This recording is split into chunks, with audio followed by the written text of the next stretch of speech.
नमस्कार। स्वागत है आपका द न्यूज लॉन्चर पर। मैं हूं अशोक वानखड़े। लेकर आया हूं आपका अपना कार्यक्रम द डायरेक्ट हिट। 5 राज्यों के नतीजे आए। बंगाल, आसाम, पुडुचेरी भाजपा ने जीत लिया। केरल में कांग्रेस जीती, जहां भाजपा करने के लिए कुछ नहीं। लेकिन हां, तमिलनाडु में भाजपा ने प्रयास तो किया था। डीएमके की सरकार को नेस्तनाबूद करने के लिए कैसे राज्यपाल का उपयोग हुआ और उसके बाद सुप्रीम कोर्ट ने कैसा राज्यपाल पर टिप्पणी की। अभी वही होनहार राज्यपाल बंगाल में राज्यपाल बन के गए हैं। अब नए राज्यपाल तमिलनाडु में आए। भाजपा का तमिलनाडु में कोई वजूद भले ही नहीं हो, लेकिन तमिलनाडु की भी सरकार भाजपा ही चलाना चाहती है। वो जानते हैं कि डीएमके यदि सत्ता में आती है तो किसी भी हालत में बीजेपी की वहां कुछ चलने वाली नहीं। एआईएडीएमके सत्ता में आती तो बीजेपी रिमोट कंट्रोल से सरकार चलाती। लेकिन विजय टीवीके ने बाजी मारी। लेकिन टीवीके के पास भी 108 सीटें हैं। विजय 2 जगह से लड़े, 1 जगह खाली करनी पड़ेगी तो 107 हो गई। 118 का जादुई आंकड़ा है। कांग्रेस ने समर्थन दिया। उस पत्र को लेके विजय जब राज्यपाल के पास पहुंचे तो राज्यपाल ने उन्हें वापस बेरंग लौटा दिया। लेकिन अब लगता है विजय की सरकार वहां बनना करीब करीब तय है।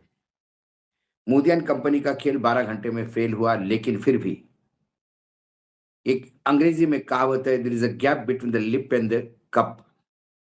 आपके पास कॉफी का कप है, आप पीना चाहते हो, लेकिन आपके ओठ और कप के बीच में जो गैप होता है उसमें भी खेल हो सकता है।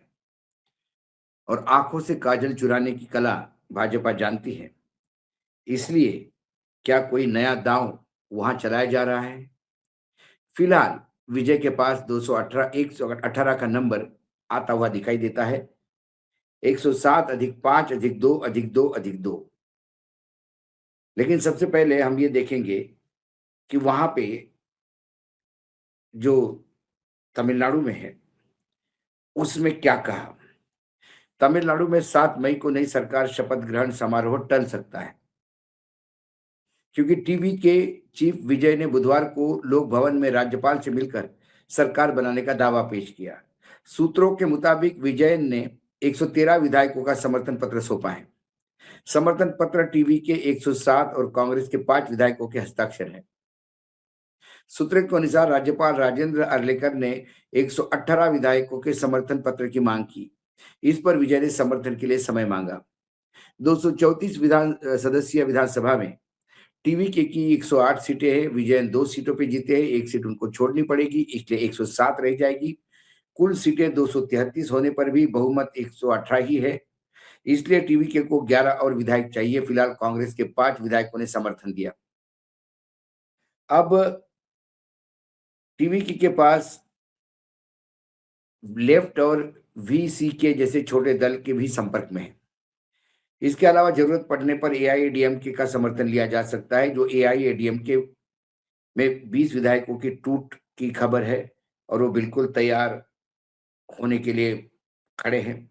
लेकिन क्या यदि दक्षिण भारत का देखें तो आप स्क्रीन पे देख सकते हैं, विजय के पास फिलहाल टीवी के 108 वोट, कांग्रेस के 5, सीपीआई के 2, सीपीआईएम के 2 और वीसीके के 2, 119 माइनस 1 सीट, क्योंकि वो 2 जगह पे है तो 118 का आंकड़ा बहुमत का वो छू लेते हैं। दूसरा एक सिनेरियो ये बनता है कि टीवी के 108 और साथ में एआईएडीएम के 47 चली गई तो 155 का आंकड़ा होता है। लेकिन एआईएडीएमके के साथ टीवी के का जाना ये उसके लिए अपना पार्टी समाप्त करने जैसा है, क्योंकि एआईएडीएमके आते ही बीजेपी का, केंद्र सरकार का इस पर दखल बढ़ेगा और धीरे धीरे विजय की पार्टी का हाल वही होगा जो उद्धव ठाकरे की पार्टी का हुआ। क्योंकि बहुत धनबल, बाकी ईडी, सीबीआई इन तमाम चीज़ों का उपयोग कर विधायकों को प्रेशर में भी लाया जा सकता है और बाद में पता पड़ा कि एआईएडीएमके में ही इतने लोग चले गए कि एआईएडीएमके ही सरकार बना ली, फिर वो तो पूरी रिमोट कंट्रोल से चालू होगी। लेकिन ये बात टीवी के भी जानते हैं। अब यदि हमने देख लिया कि कितना, मैं पूरा एक विधानसभा का सिनेरियो, प्रेजेंट विधानसभा का सिनेरियो आपको बताता हूँ, क्या स्थिति है वहाँ पे चेन्नई में। चेन्नई में फिलहाल अभी यदि मैं बात कहूँ तो टीवीके के पास 108 सीटें हैं, डीएमके के पास 59 है, एआईएडीएमके के पास 47 है, इंडियन नेशनल कांग्रेस के पास 5 है, पीएमके के पास 4 है और मुस्लिम लीग के पास, आईयूएमएल के पास 2 है। एक सिनेरियो भी ये भी बताता है कि इंडियन नेशनल कांग्रेस, पीएमके और मुस्लिम लीग भी समर्थन दे सकते हैं क्योंकि मुस्लिम और क्रिश्चियन की वहाँ पे अच्छी यूनिटी मानी जाती है। लेकिन आगे यदि पूरा विधानसभा का देखूँ मैं, तो मुस्लिम लीग के पास 2, कम्युनिस्ट पार्टी सीपीआई के पास 2, वीसीके के पास 2, सीपीआईएम के पास 2, बीजेपी के पास 1, डीडीएमके के पास 1 और एक और पार्टी है एएमएमकेएमएनकेज़ेड, इसके पास 1 सीट है। तो कुल मिलाकर विजय का 118 पे पहुंचना कोई मुश्किल नहीं, लेकिन क्या विजय पे पर प्रेशर जो लगातार बरकरार रहेगा। अब जो ट्वीट जो आ रहा है गवर्नर साहब के, वहाँ से मतलब मैसेज ये आ रहा है कि अस्थिर विधायिका देश के लिए खतरनाक है। यह निश्चित सुनिश्चित करना हमारा कर्तव्य है। उनके हिसाब से अनिश्चित मतलब जो अस्थिर, यदि आपके पास पूरा बहुमत नहीं तो अस्थिर है, वो बिल्कुल सही कह रहे हैं वो। लेकिन ये राज्यपाल सिर्फ तमिलनाडु में और जहाँ विपक्ष की सरकारें होती है वहीं राज्यपाल को ये सारी अकल आती है।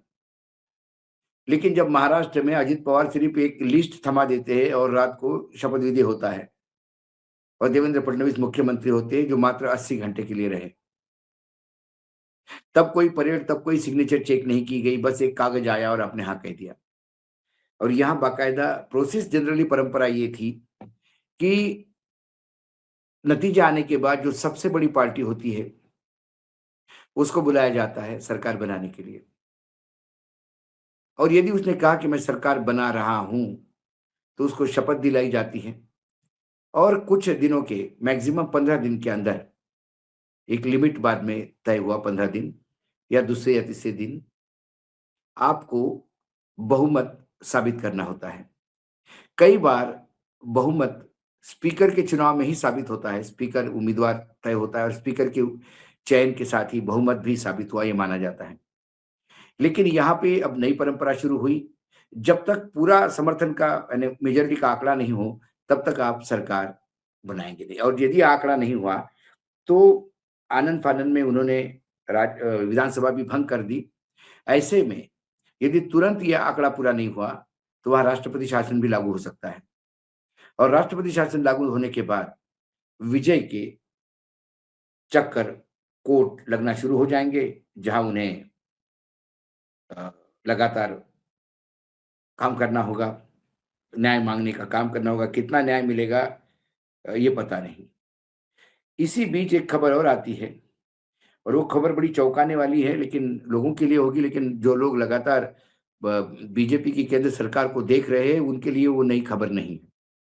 खबर ये है कि मद्रास हाईकोर्ट में मनी लॉन्ड्रिंग को लेके टीवीके के विजय के खिलाफ एफआईआर दर्ज करने की मांग की है, और मांग ये हुई है कि ये केस इनकम टैक्स से तुरंत ईडी की तरफ दिया दिया जाए। ये 2015 का इनकम टैक्स का डिस्प्यूट का केस है। इसमें सी जोसेफ विजय के खिलाफ इनकम टैक्स का एक तमिल पिक्चर आई थी, फिल्म आई थी पुली 2015 में, उसको लेके, पैसे को लेकर कुछ घालमेल की बात की गई थी। फिर कई बार ऐसा होता है कि इसके पहले से 27 अप्रैल को ये भी हो गया था कि ये जो है इसके खिलाफ जो रिट पिटीशन है ये अब एक्सेप्ट नहीं होगी, क्योंकि ऑलरेडी ऐसी ही एक रिट पिटीशन में नोटिस इश्यू हो गए थे, ऐसे धर्माधिकारी जी के बेंच ने ये बात कही थी, जो मद्रास हाई कोर्ट के जज है। लेकिन अब ये नई पिटीशन जो है, जो बाकायदा ली गई है, वो पिटीशन ये कहती है कि अब ये मामला इनकम टैक्स से ईडी के पास जाना चाहिए, क्योंकि इसमें मनी लॉन्ड्रिंग हुआ है। अब किसी एक आदमी ने इसको किया है। The petitioner has short the direction of the IT department to place the material before the director of enforcement for purpose of ascertaining whether any offense under the Prevention of Money Laundering Act 2 has been committed. अब ये petition जब आई है, list हुई है, तो इस petition पे यदि ये मामला ईडी के पास जाता है, तो ईडी विजय को अरेस्ट भी कर सकती है। क्योंकि इसके पहले गृह मंत्री महाराष्ट्र अनिल देशमुख को अरेस्ट किया था, फिर इसके बाद हेमंत सोरेन अरेस्ट हुए थे, इसके बाद दिल्ली में तो कई लोग अरेस्ट हो गए थे, मुख्यमंत्री को लेके, संजय सिंह को लेके सभी लोग अरेस्ट हुए थे। और यदि विजय ही अरेस्ट होके 3, 4, 6 महीने तक अंदर रहेंगे, तो ऐसे में पार्टी का मुख्यमंत्री कौन होगा? क्या पार्टी दावा पेश कर पाएगी? क्या इसी के बीच राष्ट्रपति शासन लागू होगा? क्योंकि विजय के पार्टी की तरफ से कोई आ नहीं रहा है और बाकी किसी के पास मेजॉरिटी है ही नहीं। और इसी 6-7 महीने के राष्ट्रपति, यदि ये 2-3 महीने भी विजय अंदर रहते हैं या 1 महीना भी विजय अंदर रहते हैं, उसमें विजय की पार्टी नई-नई पार्टी है, हो सकता है टूट जाए। और ऐसे में क्या केंद्र अपनी रोटी सेक पाएगा क्या? इसलिए मैंने कहा कि there is lot of thing between the lip and the cup. चाय के प्याली में और आपके होठों के बीच में, भले ही हाथ अपना चाय पीने के लिए सामने आता है, तो उसके बीच में गैप तो होता है और उसी में खेल होता है। ये विजय के लिए ज़रूरी है कि इसके पहले कि ईडी उनको अरेस्ट करे, वो तुरंत अपना सरकार बनाकर शपथ विधि ले ले। क्योंकि अब विजय के पीछे ईडी का पीड़ा शुरू हो जाएगी। क्यों? क्योंकि विजय दिल्ली को ललकार रहे हैं। उन्होंने कहा कि हम भाजपा के साथ किसी भी हालत में समझौता नहीं कर सकते, क्योंकि हमारी विचारधारा एक है। यदि भाजपा के साथ आप समझौता नहीं करोगे, तो ईडी, इनकम टैक्स, सीबीआई जैसे एजेंसीज 24/7 आपको किसी ना किसी तरह से हरास करते रहेंगे। कोई ना कोई आपके विधायक है, उन पे नोटिस इश्यू होंगे। कई जगह होगी जहां आपको काम न करने देने का प्रयास होगा। एक बार यही विजय यदि कल बीजेपी के साथ जाने को तैयार हो जाता है, तो यही ईडी, इनकम टैक्स तुरंत क्लोजर रिपोर्ट दायर करेगी, जैसे अजित पवार के बारे में किया, जैसे बाकी लोगों के बारे में किया, जैसे प्रफुल्ल पटेल के ऊपर के सारे केसेस करीब-करीब सीबीआई ने भी जो केसेस बीजेपी ने ही जिसके लिए बहुत डिमांड करके केसेस चालू करवाए थे, वही बीजेपी ने विथड्रॉ करवा दिए। क्योंकि उनका पर्पस सॉल्व हो गया। जो प्रफुल्ल पटेल पवार साहब कह रहा था, वो अब पावर साहब करते हुए दिल्ली के सिंहासन के अ, पैरों के पास बैठ गए। ऐसा ही विजय के साथ भी हो सकता है, लेकिन विजय ने तो कम से कम फिलहाल अभी सीधा हिट किया है इन मंसूबों पे। चाहे तुम ईडी की नोटिस दो या कुछ भी हो, मैं मेरी सरकार बनाऊँगा और मैं एआईएडीएमके के बगैर बनाऊँगा। उनके पास वर्तमान में तो कम से कम जब तक मैं आपसे बात कर रहा हूँ, पूरा 118 का आंकड़ा पूर्ण रूप से उनके साथ है। कुछ लोग और भी जुड़ रहे हैं, हो सकता है ये आंकड़ा 20-22 तक भी जा सकता है। आज डायरेक्ट हिट में इतना ही, कल फिर आता हूँ किसी विषय के साथ, तब तक के लिए नमस्कार, देखते रहिएगा द न्यूज़ लॉन्चर।